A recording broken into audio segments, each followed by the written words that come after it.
الله فلا ومن يضلل فلا هادي له أشهد أن لا إله إلا الله وحده لا شريك له وأشهد أن محمدا عبده ورسوله ولا نبي ولا رسول بعده أما بعد.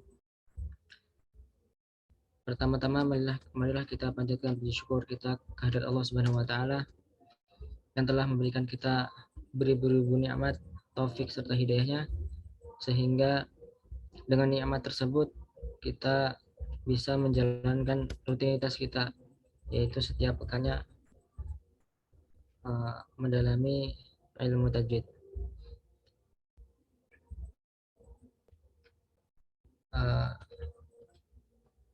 Kaifa halukum ya ikhwah wa akhwat?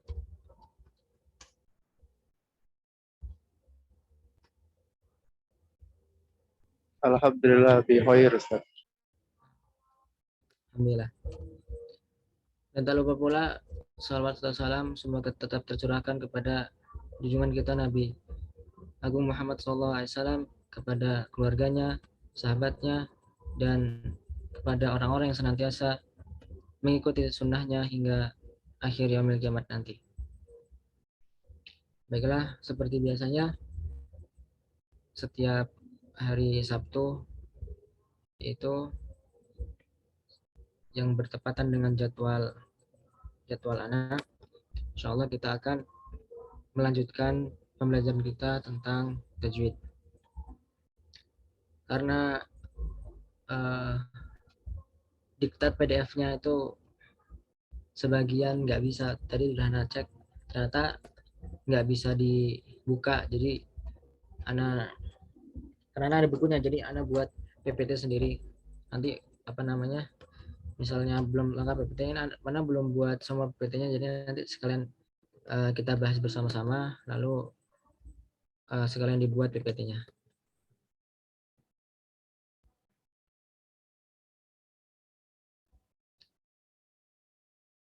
Sebelumnya Ana ingin memastikan pelajaran kemarin kita apakah dari teman-teman sekalian masih ada yang ingat gitu. Di sini baru 3 yang hadir, Masya Allah. Ya, 3-nya Ana, 1. Yang lain belum hadir ya. Nggak apa-apa. Akhi Anggi. Ustaz. Baik. Mengapa izhar, kita kan kemarin sudah kita bahas tentang izhar halqi. Mengapa izhar halqi khususnya itu nun sukunnya dibaca jelas ketika bertemu dengan huruf yang izhar. Antum bisa jelaskan kenapa sebabnya? Awan, saya belum bisa, Ustaz. Soalnya minggu lalu tidak hadir. Baik. Teman-teman yang lain bisa membantu.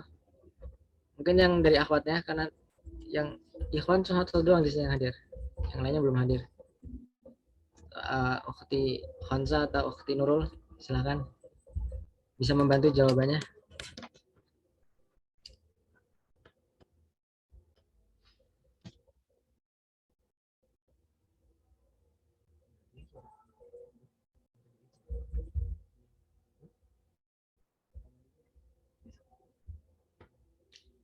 Nggak ada yang bisa jawab. Baik. Kita ulang kembali bahwasanya izhar halqi itu dibaca jelas nun sukunnya ya.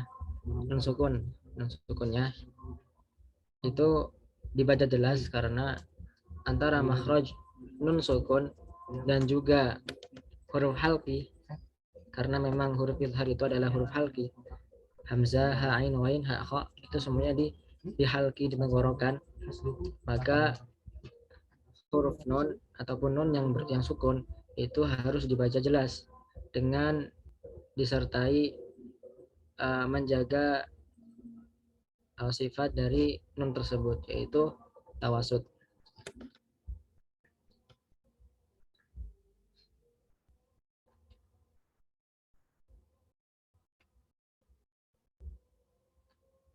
baru 3 ya.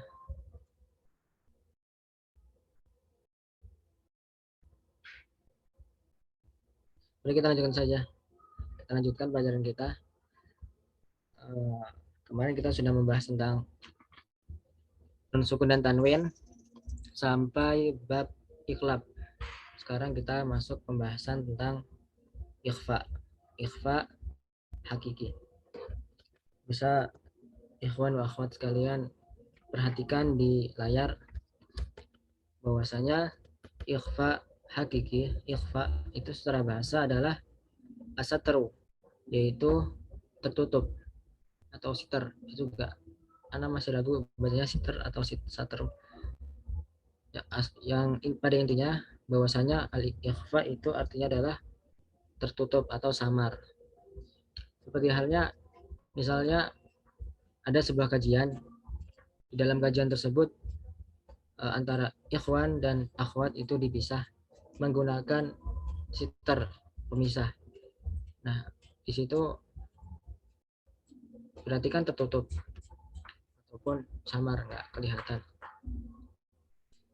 Itu juga dengan ikhfa. Kalau secara bahasanya yang lain itu bisa diambil dari kata ikhtafa, yakhtafi, ikhtifa. Ikhtafa artinya bersembunyi ataupun tidak tampak, juga sama seperti itu. Lalu apa pengertiannya secara istilah? Yaitu mengucapkan nun sukun atau tanwin dalam kondisi antara idhar dan idgham. Jadi ikhfa hakiki itu adalah ketika nun sukun ataupun tanwin bertemu dengan hurufnya ikhfa. Jadi huruf ikhfa itu kan ada 15. Agar kita mudah untuk menghafalnya ataupun kita tidak sulit-sulit untuk menghafalnya, kita hafalkan saja huruf yang paling sedikit, yaitu huruf idhar, huruf idgham, dan juga huruf iqlab. Apabila kita sudah hafal 3 hukum ini, huruf-hurufnya, maka sisanya tidak perlu kita hafal lagi. Maka apa huruf yang bukan dari idgham, apa huruf yang bukan dari idhar, apa yang huruf yang bukan dari iqlab, berarti masuk ke dalam hurufnya ikhfa. Kalau di dalam kita matan Tuhfatul Atfal itu sudah ada ya, apa namanya matanya, sibdatsana kam jada syakhsun qad sama tumpaiban zid fi tuqan da'dhalima. Itu diambil dari kata awal-awalnya. Tapi lebih mudahnya lagi yang tadi nggak usah perlu dihafal, tinggal ambil dari sisa hurufnya tersebut. Maksudnya kondisi antara idhar dan idgham itu seperti apa? Maksudnya dibaca jelas juga tidak, yaitu nun sukunnya kita tidak boleh membacanya dengan jelas, dan juga kita tidak boleh mengidghamkan. Jadi misalnya nun sukun bertemu ta, misalnya antum, misalnya kan antum gitu, kita nggak boleh membacanya atum. Nah, kalau atum berarti itu kan diidghamkan, maka tidak boleh diidghamkan. Dan juga tidak boleh diidharkan, berarti antara idhar dan juga idgham, disertai dengan berdengung, tanpa ada tasydid. Jelas tanpa ada tasydid, karena kalau ditasydid pasti tentunya masuk ke dalam bacaan idgham seperti itu.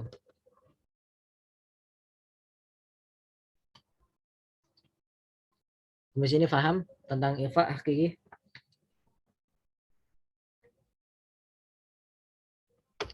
Oke, kita lanjutkan.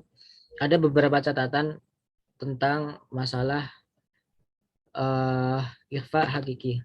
Catatan yang pertama, bahwasanya ketika kita menemui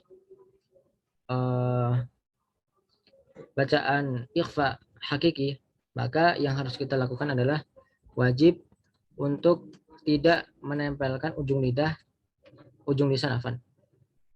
ujung lisan atau sama aja sih, ujung lidah atau lisan pada gigi seri bagian atas. Jadi ketika kita mengucapkan nun, karena nun itu kan makhrajnya itu kan di tarfu lisan, maka di sini disebutkan tidak boleh, wajib tidak menempelkan ujung lisan pada gigi seri bagian atas, hanya saja sedikit menjauh dari makhraj nun gitu. Jadi karena kita mengucapkan nun sukun itu dengan hukum ikhfa, maka kita tidak boleh menempelkan ujung lidah kepada dua gigi seri bagian atas. Apabila kita menempelkan, otomatis hukumnya itu bisa berubah menjadi izhar atau bisa berubah menjadi idgham apabila hurufnya itu ya apabila hurufnya hampir berdekatan. Contohnya misalnya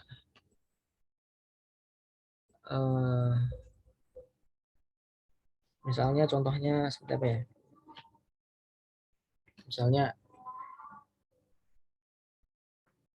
Misalnya minkum, kita cari di sini contohnya. Fansab misalnya, fansab ang sidqihim misalnya. Kan fansab itu kan yang sukun bertemu dengan sod. Fansab. Maka kita tidak boleh mengucapkan dengan menamakan, misalnya dengan fansab. Nah itu tidak ada unsur ikhfa-nya.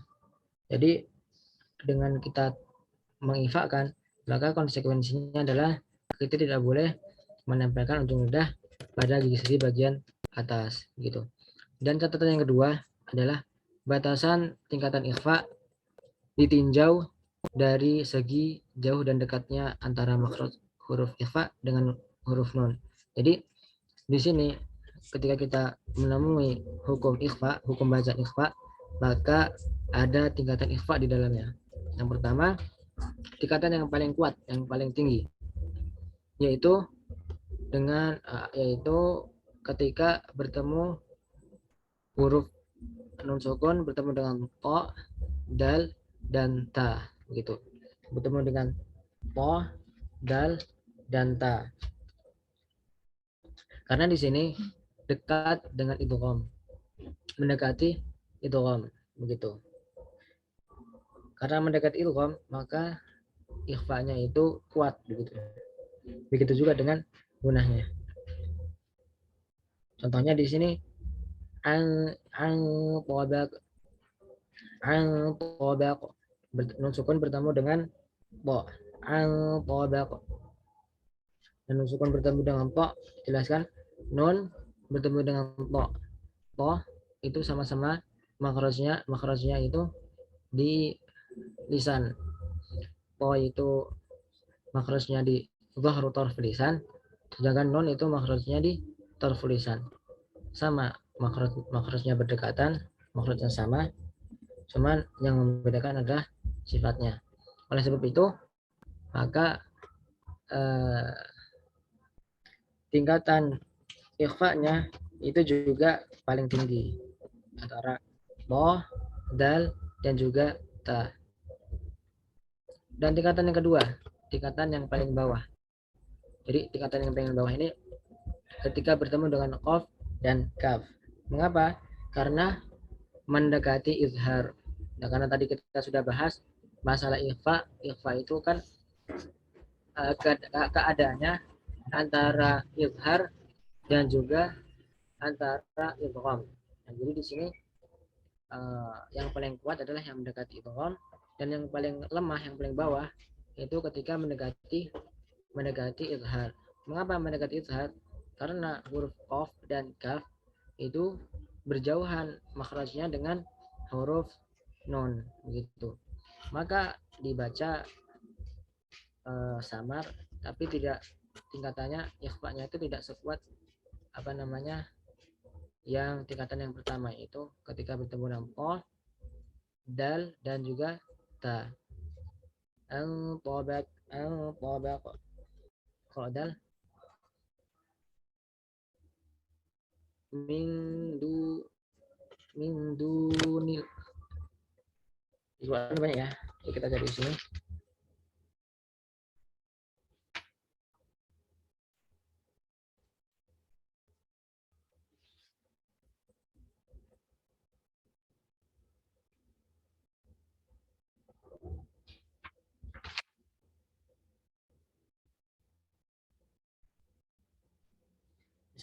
Misalnya min diyarikum, min min diyarikum, min diyarikum. Nah, sedangkan apa namanya tingkatan yang paling bawah itu mendekati idhar. Min qablikum misalnya min qablikum gitu. Dan tingkatan pertengahan yaitu tingkatan ya dibilang paling kuat ya enggak, paling lemah juga enggak, itu yang pertengahan, yaitu sisa dari huruf tersebut, sisa dari huruf yang bukan huruf to, dal, ta, dan juga bukan huruf dari qaf dan juga kaf. Begitu. Dan catatan yang ketiga adalah ketika kita mengucapkan ikhfa, ketika kita menemukan sebuah bacaan ikhfa, maka kita harus mentafkhim gunnah ketika bertemu dengan huruf tafkhim. Huruf tafkhim itu adalah huruf isti'ala. Jadi kemarin kita sudah membahas tentang sifat al-isti'ala, fusadaq, tin, il. Nah, apabila ditemukan salah satu huruf dari fusadaq, tin, il, maka harus di apa namanya diikhfakan, maka harus diidghamkan, ditafhimkan. Kalau kha dan yang misalnya kha gitu kan idhar, maka selain dari huruf idhar tersebut yang masuk ke dalam huruf isti'ala, kul isti'ala'in mufakhamah, semua huruf isti'ala itu pasti tafkhim seperti itu. Sampai sini paham? Ada pertanyaan? Kita lanjutkan.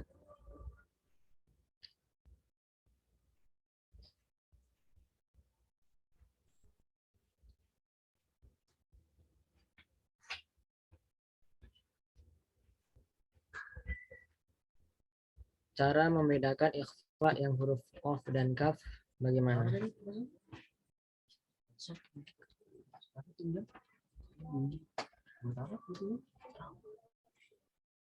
Kalau membedakannya kan itu sama ya, qaf dan juga kaf itu masuk ke dalam ikhfa yang adna yang paling bawah tingkatannya. Jadi kadar ikhfanya itu tidak terlalu kuat.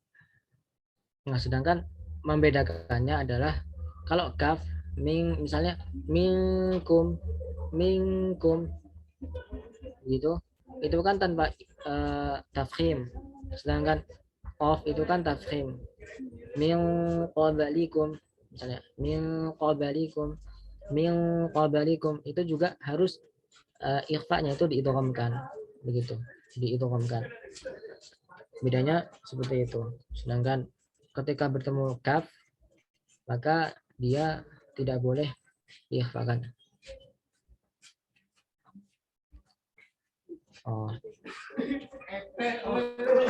Selain huruf kaf dan juga qaf. Baik. Seperti yang sudah dijelaskan tadi, bahwasanya yang pertama cara membacanya adalah tidak boleh menempelkan ujung lisan pada gigi bagian atas. Tentunya cara pertama ini di semua huruf, entah itu di kaf, qaf ataupun di semuanya. Adapun membedakannya adalah ketika kita membaca bertemu dengan kaf dan juga qaf, itu ada sebagian buku Anda baca itu dia ada yang membacanya pakai ng gitu ya, min qablikum gitu, karena memang ketika kita bersiap-siap ingin mengucapkan huruf qaf itu memang letaknya itu di tenggorokan gitu, di aqsal lisan gitu, di aqsal lisan. Jadi kita mengucapkannya min qablikum. Tapi ada juga yang berpendapat bahwa kita juga harus memperhatikan makhraj nunnya. Di sini kan bukan istilahnya bukan idgham, di sini hanyalah ikhfa. Jadi nunnya tetap ada meskipun samar begitu. Contohnya ketika bertemu dengan dal, uh, an anda nunnya tetap ada, tapi nunnya tetap ada kan, tapi samar begitu. Begitu juga dengan qaf, qabalikum, min qabali. Menurut Ana sendiri itu tidak tepat kalau ada yang sebagian buku-buku yang menerangkan bahwasanya ketika kita mengucapkan nun sukun bertemu nun sukunatan dan bertemu dengan qaf atau kaf, langsung kita menggunakan ng gitu. Kalau bahasa bahasa Indonesia gitu ya. Meskipun kalau ya kalau Afan, suara anak terdengar tidak?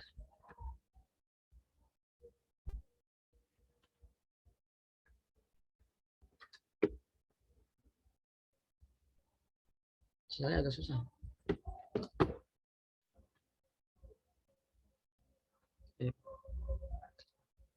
Ya, ng itu sebenarnya itu tuh apa ya? Uh, kita bahas bahasan yang lain biar apa namanya ada sedikit biar nggak tegang gitu. Ng itu sepertinya hanya orang Indonesia aja yang bisa ngucapin. Soalnya ketika diucapkan orang yang non Indonesia, kayak pernah Ana belajar sama Mas Syekh di sini, itu mengucapkan ng itu nggak bisa, gitu nggak bisa. Nah kalau misalnya orang Arab memaksakan membaca nun sukun dan tanwin itu juga, ming qabalikum misalnya, mereka akan kesusahan, nggak bisa gitu. Ataupun orang-orang di luar non Arab nggak bisa.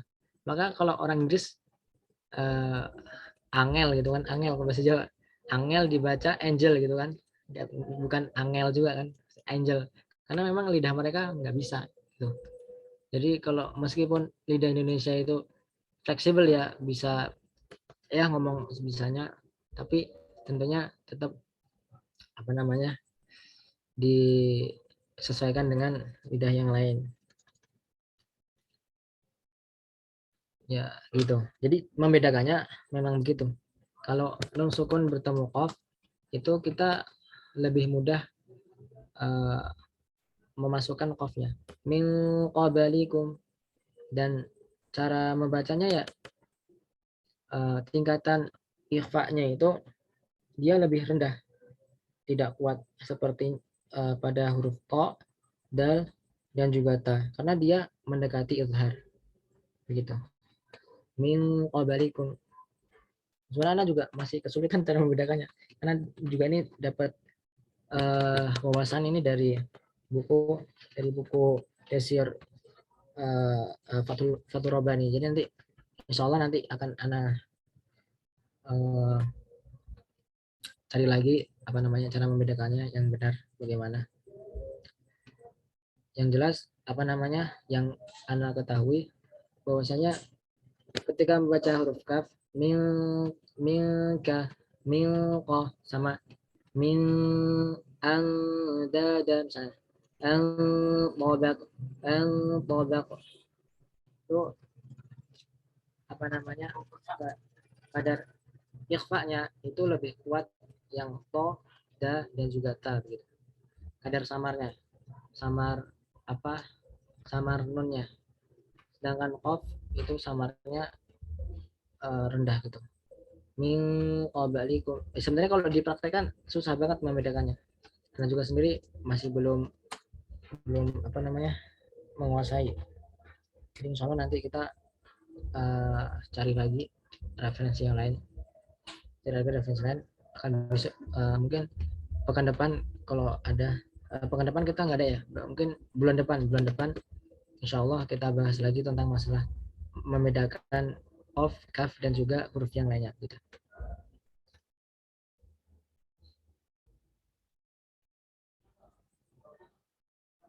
Ada pertanyaan lain?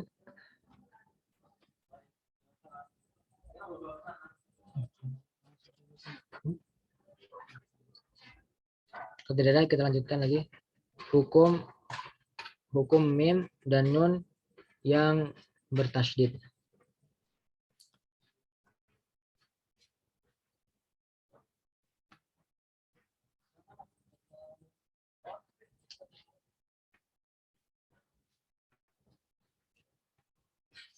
Baik. Mungkin tidak asing ya di antara kita.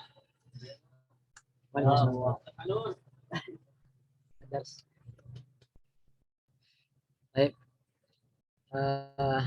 Mungkin tidak asing di antara kita mengenai hukum mim dan nun yang bertasydid. Kecuali bagi teman-teman yang sudah pernah belajar tajwid, pasti mengetahuinya.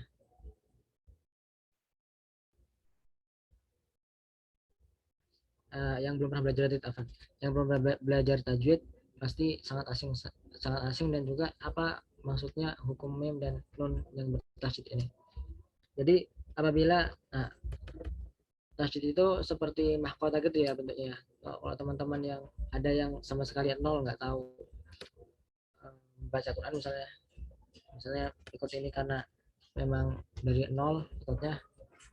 Nah bentuk syakelnya itu tasydid itu adalah seperti mahkota di atas huruf. Nah seperti itu. Jadi teman-teman akan menemukan tasydid itu bentuknya seperti itu.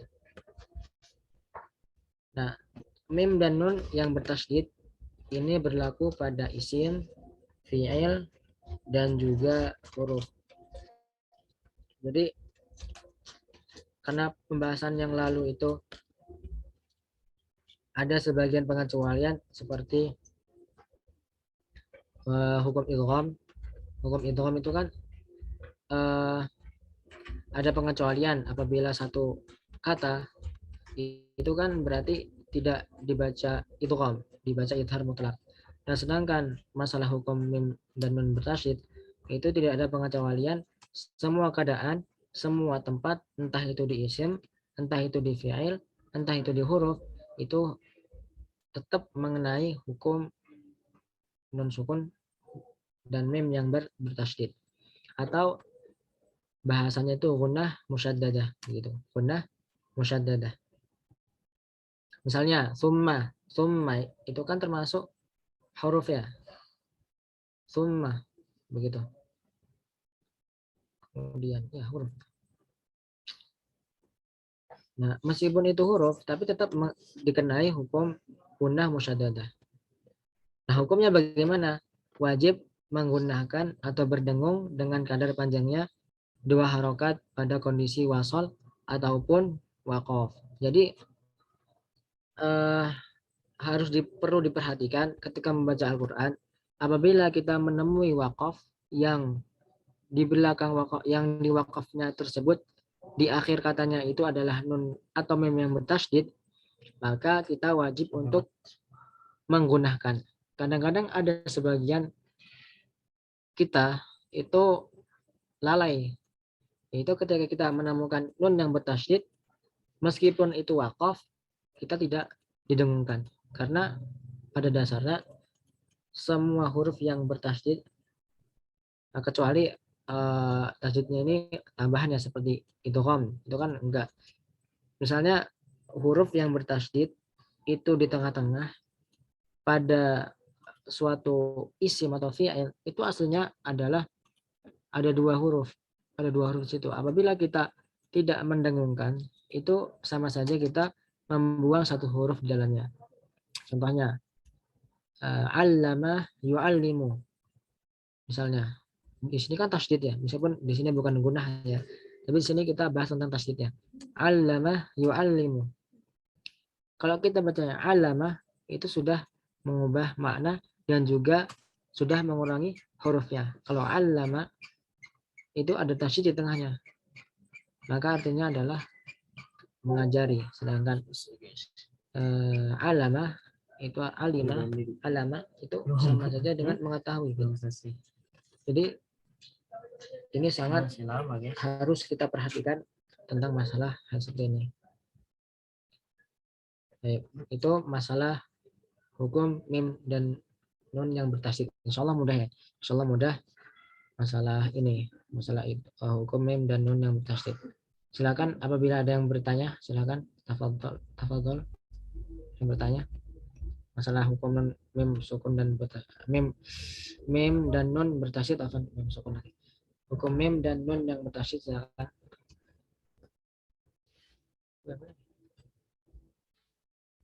Jika tidak ada, kita lanjutkan pembahasan.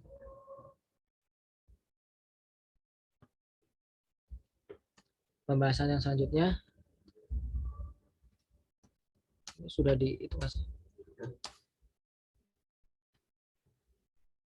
Pembahasan yang selanjutnya adalah hukum mim sukun. Lagi-lagi tentang masalah huruf yang sukun. Tadi huruf nun yang sukun, sekarang huruf mim yang sukun. Apa itu hukum mim sukun? Yaitu mim yang tidak memiliki harokat yang terdapat pada kata yang wasol dan diwaqaf. Terdapat pada isim, fi'il, sama ya kayak tadi ya. Mim sukun ini juga berlaku ataupun ada kita temukan pada huruf yang wasol yang bersambung ataupun pada huruf yang waqaf begitu. Meskipun nanti cara membacanya berbeda ketika diwaqafkan begitu. Tidak seperti idgham tidak seperti guna musyaddadah seperti nun yang bertasydid dan juga mim yang bertasydid gitu. Nah, mim sukun ini tidak sama dengan non sukun ketika idgham.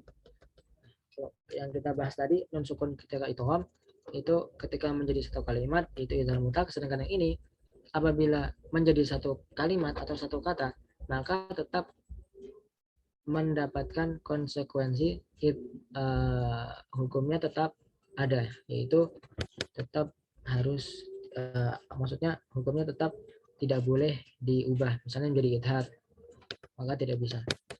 Semua kondisi tetap sama apabila ada mim sukun begitu.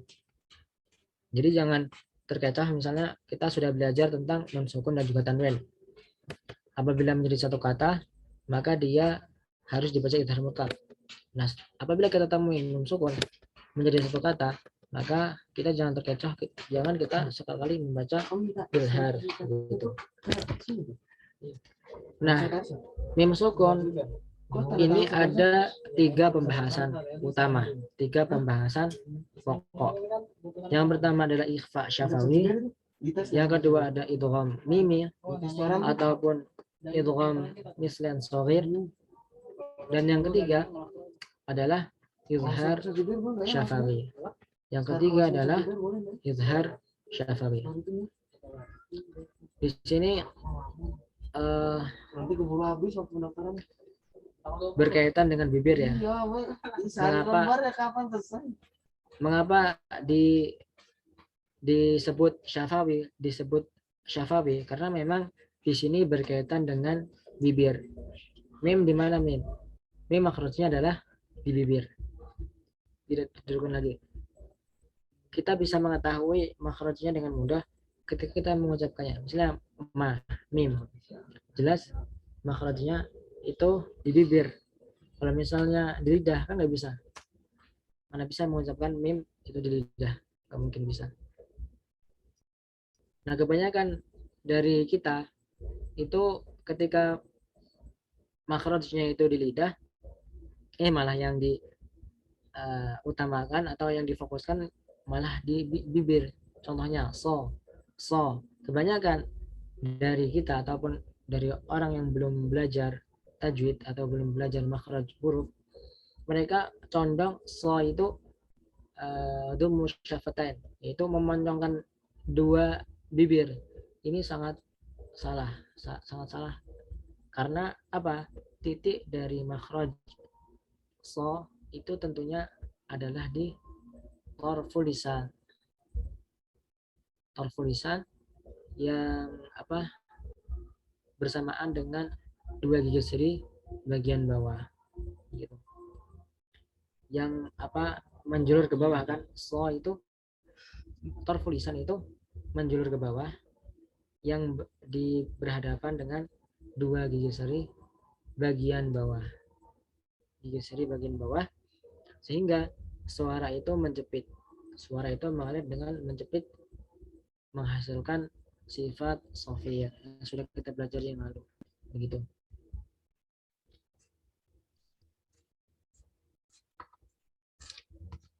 Ini apa ya, kita seling-selingi dengan pembahasan yang lalu agar bisa sekalian merojah begitu. Pembahasan yang pertama tentang ikhfa syafawi. Segera. Tentang ikhfa syafawi. Lagi-lagi kita membahas tentang ikhfa. Tadi kita membahas tentang ikhfa hakiki, sekarang kita membahas tentang ikhfa syafawi. Perbedaannya, ikhfa hakiki itu adalah ikhfa yang apabila nun sukun bertemu dengan huruf ikhfa, sedangkan ikhfa syafawi itu adalah ikhfa yang apabila mim sukun. Di sini ada di garis bawahi yaitu mim sukun. Karena sudah jelas kalau ada kata syafawi berarti ia berkaitan dengan bibir. Mim sukun bertemu dengan ba. Nah, secara bahasa ikhfa itu adalah samar. Sedangkan ikhfa secara istilah pengucapan mim sukun dalam keadaan antara idgham dan idgham dengan disertai gunnah tanpa bertasydid. Nah, rekan-rekan sekalian di sini pasti masih ingat hukum iklab. Hukum iklab. Nah, sama halnya hukum iklab dengan ikhfa syafawi ini hampir sama. Mengapa? Karena yang pertama, sama-sama ada unsur ikhfa-nya. Di iklab, meskipun hukumnya iklab, ada unsur samarnya. Contohnya, ketika kita mengucapkan nun sukun bertemu dengan ba, tentunya kita mengucapkannya mengganti mim, dan juga ada sebagian yang berpendapat dengan melonggarkan kedua bibir begitu. Dan juga ada yang merekatkan kedua bibir tapi tidak kuat, yaitu merekatkannya dengan ringan begitu.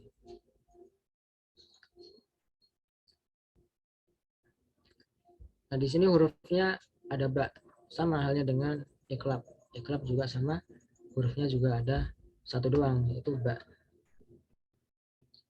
Nah, sebab ikhfa, mengapa di sini ikhfa? Sebabnya adalah satu jenis makhrajnya dan berdekatan sebagian sifatnya.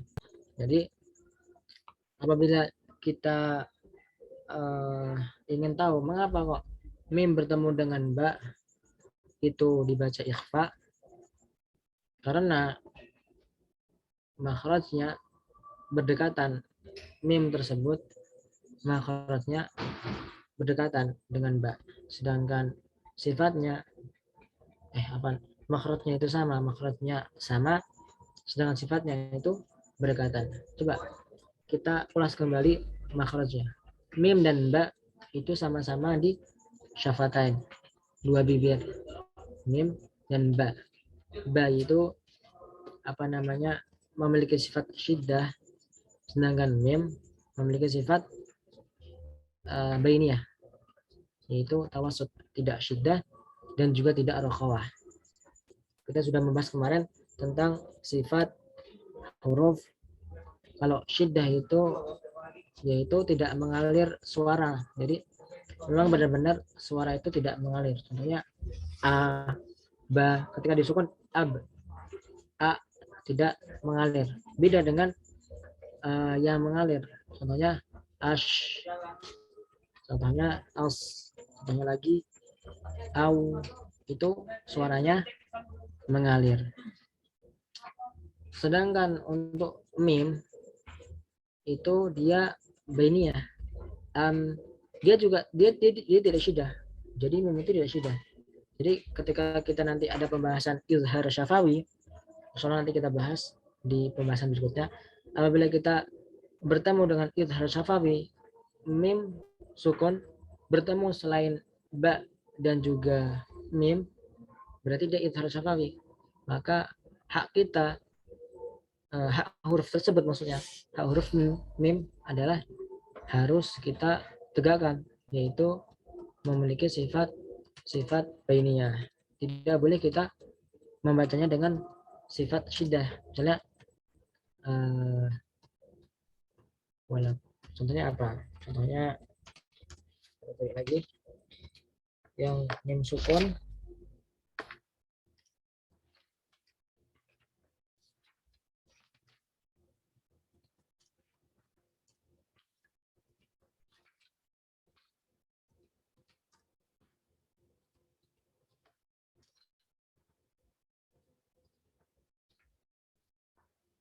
Allah.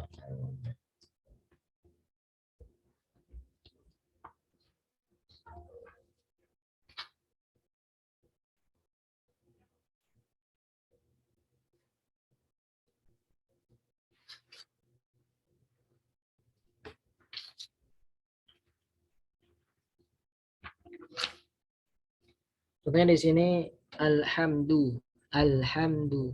Jadi kita tidak boleh membaca alhamdu. Tidak boleh seperti itu. Kalau misalnya kita bacanya alhamdu, berarti kita sudah menyalahi sifat dari mim tersebut. Karena pada dasarnya mim itu memiliki sifat bainiyah. Jadi ini juga perbaikan ya, ketika kita membaca Al-Fatihah, maka kita mengucapkan alhamdu, alhamdu, alhamdulillahi rabbil alamin, begitu. Dan lin Umar. Nah, jangan juga kita mengucapkan alhamdulillah, itu ya salah, meskipun di situ lam sukun, sedangkan lam sukun ya, alhamdu bertemu dengan ha, itu pasti dia idgham qamariyah, idhar qamariyah, idhar qamariyah atau al qamariyah. Meskipun seperti itu, tapi kita juga harus memberikan hak hurufnya al. Jadi kebanyakan orang-orang tuh ketika membaca al, dia syidahkan alhamdu, itu salah. Tapi kita juga harus memberikan sifat dari huruf lam tersebut. Gitu. Itu juga dengan huruf mim. Nah, sebab penamaan jelas ya, karena memang huruf mim dan ba itu berasal dari syafatain, dua bibir. Nah, insya Allah pembahasan tadi mudah insya Allah. Terus yang bagian yang kedua yaitu idgham mimi. Idgham mimi. Sesuai dengan namanya, mimi maksudnya adalah idgham yang mim bertemu dengan mim. Nah, ataupun disebut juga idgham mislan shaghir. Nanti ada pembahasan tentang idgham. Jadi idgham itu ada terbagi menjadi 3 bagian. Ada idgham mislan atau mutamasilan, ada idgham mutajanisan, ada juga idgham mutaqariban. Nah, 3 pembahasan nanti yang akan kita bahas itu semuanya berkaitan dengan makhraj dan juga sifat. Maksudnya ada kaitan banget dengan makhraj dan juga sifat. Jadi apabila seseorang yang belajar tajwid yang sudah melalui bab itu, bab mislain, taqriban, mutajanisan, sedangkan ia belum melewati bab tentang sifat dan makhraj, yakin 99% pasti orang tersebut tidak paham. Pasti itu. Karena memang idgham mislain, idgham mutajanisan itu pembahasan tentang makhraj. Soalnya idgham mutajanisan itu adalah 2 huruf yang bertemu yang berdekatan makhrajnya, yang jenis makhrajnya, yang satu jenis makhrajnya, tetapi berdekatan sifatnya. Nah, ini bagaimana cara mengetahui ini berdekatan sifatnya, ini berdekatan makhrajnya? Tentunya sangat sulit apabila kita belum belajar makhraj dan juga sifat, begitu. Nah, kita bahas tentang idgham ini. Secara bahasa, idgham sendiri sudah kita bahas pembahasan yang lalu-lalu, bahwasanya idgham itu artinya adalah memasukkan al-idkhal. Al-idkhal artinya masuk. Maksudnya apa masuk di sini? Oh, belum ada ganti nih.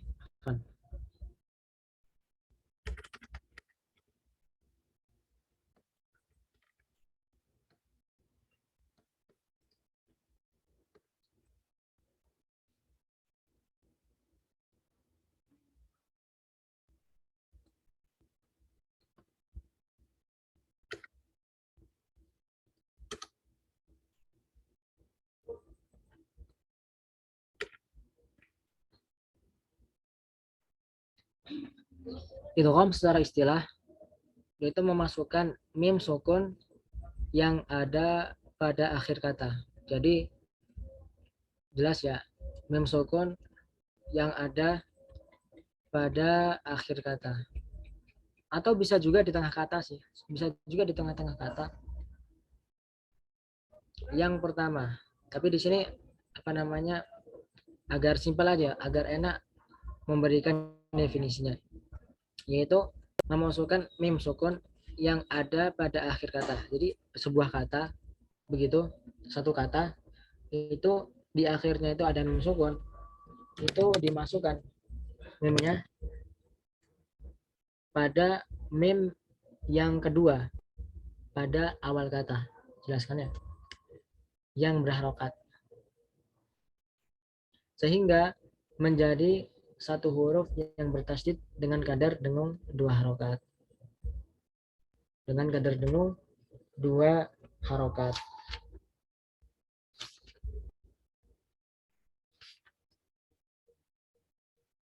Contohnya, alaihim mu'sadah, alaihim mu'sadah.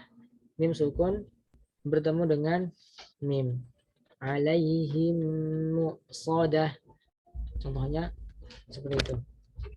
Hurufnya satu, sebab idghamnya sama ya. Sebab idghamnya kesamaan karena hurufnya itu sama.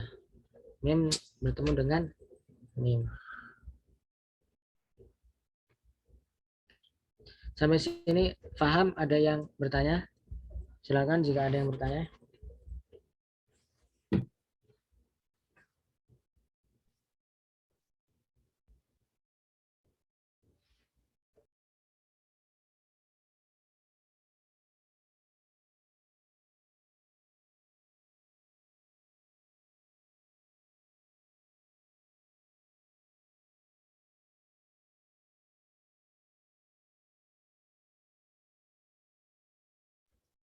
Kalau tidak ada, kita teruskan pembelajaran kita.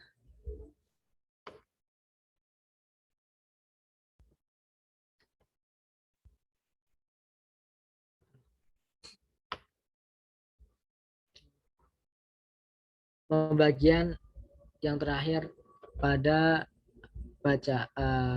pada hukum mim sukun. Apa itu? Yang pertama tadi yafa, yang kedua mim yufa syafawi, yang kedua idgham mimi, dan yang ketiga ini adalah izhar syafawi. Secara bahasa jelas ya, kalau izhar itu dari awal pembahasan izhar halki, izhar mutlak, izhar apa saja. Kalau ada kata izhar berarti dia bacanya harus jelas. Harus jelas. Disertai dengan menjaga sifat dari huruf tersebut.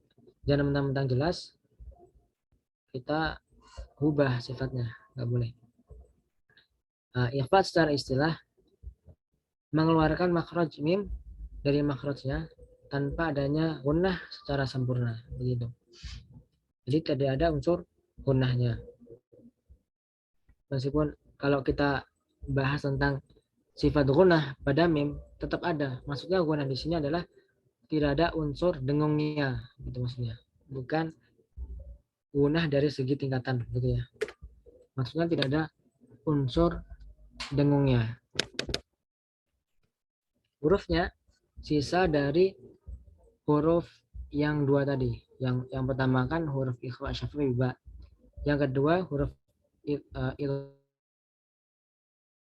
berarti sisanya semuanya dari dua huruf tersebut maka dibaca izhar syafa. Contohnya tadi kita baca alhamdulillahi rabbil alamin. Nah, di sini dibaca jelas. Yang dibaca jelas apanya? Yang dibaca jelas adalah mim sukunnya gitu. Sampai sini ada pertanyaan? Silakan jika ada pertanyaan.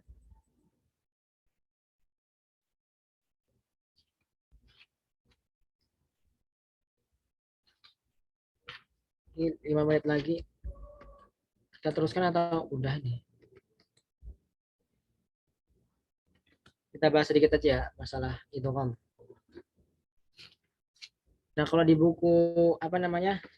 Di buku metode Asy-Syafi'i itu babnya adalah bab idgham. Sedangkan kalau teman-teman sekalian pernah belajar matan apa namanya di matan semua matan lah di nazam nazam Jazari atau di nazam Tufatul Atfal atau di mana saja pasti babnya tentang babu mislaini wal mutajanisaini wal mutaqaribaini pasti gitu. Nah, karena pedoman buku pedoman kita, buku diktat kita adalah uh, dari tajwid metode Syafi'i, maka kita tidak boleh merombak secara total gitu. Nah, itu terbagi menjadi 3. Yang pertama mislan atau mutamasilan, yang kedua mutajanisan, dan yang ketiga adalah mutaqariban. Gitu. Mengapa disebut idgham mislan? Karena hurufnya itu sama. Hurufnya sama.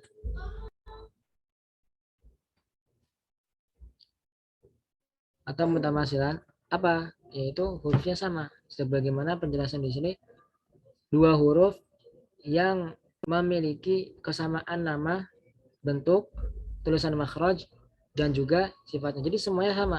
Jelas lah semuanya sama karena memang hurufnya sama. Contohnya ba dengan ba, ta dengan ta, terus mim dengan mim. Contohnya tadi idgham dalam pembahasan mim sukun, mim bertemu mim itu idgham mimi atau idgham mutamatsilain shaghir. Idgham mislain shaghir. Begitu kan? Pokoknya semua huruf yang sama gitu. Nah, di sini usah kita jabaran, kita apa namanya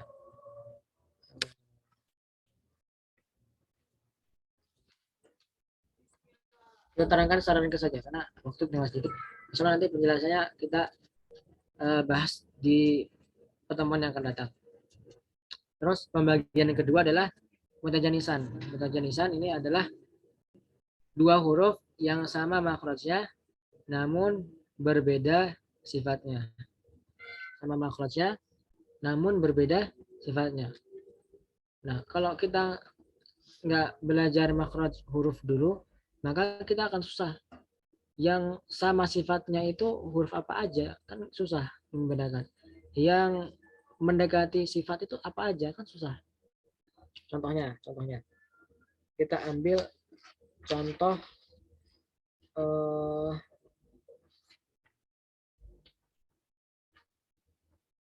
ta dengan dal. Ta, da, itu makhrajnya itu sama. Ta dengan da itu makhrajnya sama. dhahru tarfi lisan ma'a sana yang ulia kan, tarfi lisan ma'a sana yang ulia, itu dua makhrajnya adalah di punggung ujung lidah dengan ditempelkan pada gigi seri bagian atas. Sebab itu maka dibaca mutajanisan.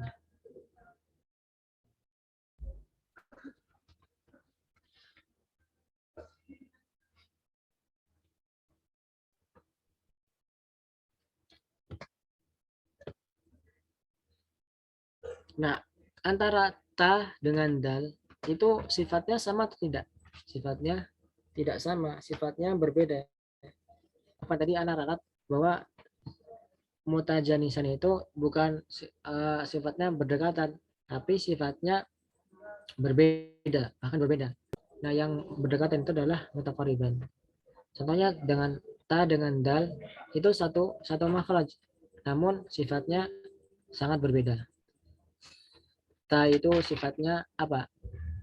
Fahat tahu syakhsun zakat.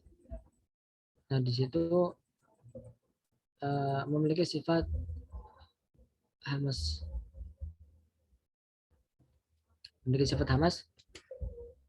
Sedangkan dal itu memiliki sifat syiddah.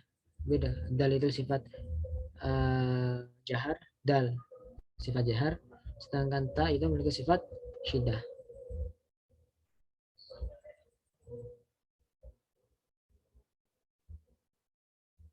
Nah, apabila nun sukun non sukun bertemu dengan nun bertasdid,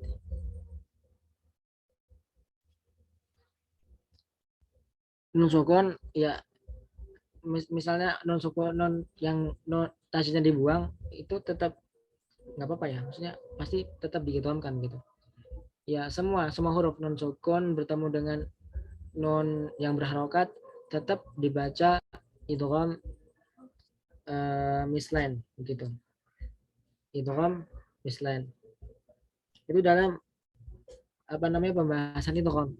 Sedangkan dalam pembahasan nun sukun maka dia masuk ke dalam idgham bil gunnah. Jadi ada dua hukum di situ, ada dua hukum.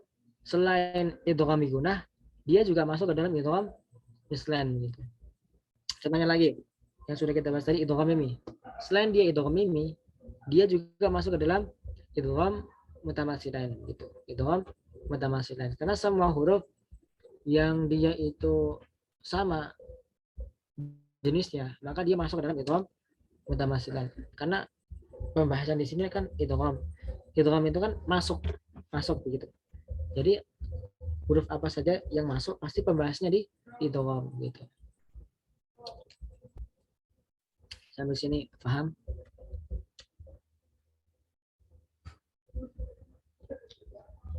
Nah, yang terakhir sudah lewat ya. Karena terangkan sedikit. Apa bedanya shagir dan juga kabir? Di sini ada keterangan shagir, kabir dan juga mutlak. Itu ada di penjelasan mutamasilan. Di penjelasan mutamasilan. Dan di sini bentar aja, ana ambil waktu bentar. Shagir itu kan berarti sukun, huruf yang awalnya sukun dan yang kedua adalah berharokat, itu namanya shagir. Sedangkan kabir dua-duanya berharokat begitu. Sedangkan mutlak itu awalnya berharokat, keduanya sukun begitu. Jadi jangan bingung ya. Misalnya mungkin di sini ada teman-teman yang mungkin lagi kuliah, ketika nanti ada pembahasan tajwid misalnya, atau mungkin di sini ada yang PAI mungkin sama kayak Ana, itu ada pembahasan tentang apa namanya tajwid. Jadi misalnya ada pertanyaan apabila mim sukun bertemu dengan mim berharokat itu hukumnya apa? Jangan bingung. Misalnya ada pilihan ganda, misalnya idgham mutamasilan shagir, idgham mutamasilan kabir, atau ilmu mutajanisan, soalnya itu jangan bingung di situ. Jelas itu pasti shogir gitu. Tapi apabila tidak ada pertanyaan lagi, kita cukupkan sampai sini dengan doa kafaratul majlis. Subhanakallahumma bihamdika asyhadu an la ilaha illa anta astaghfiruka wa atubu ilaik. Wassalamualaikum warahmatullahi wabarakatuh.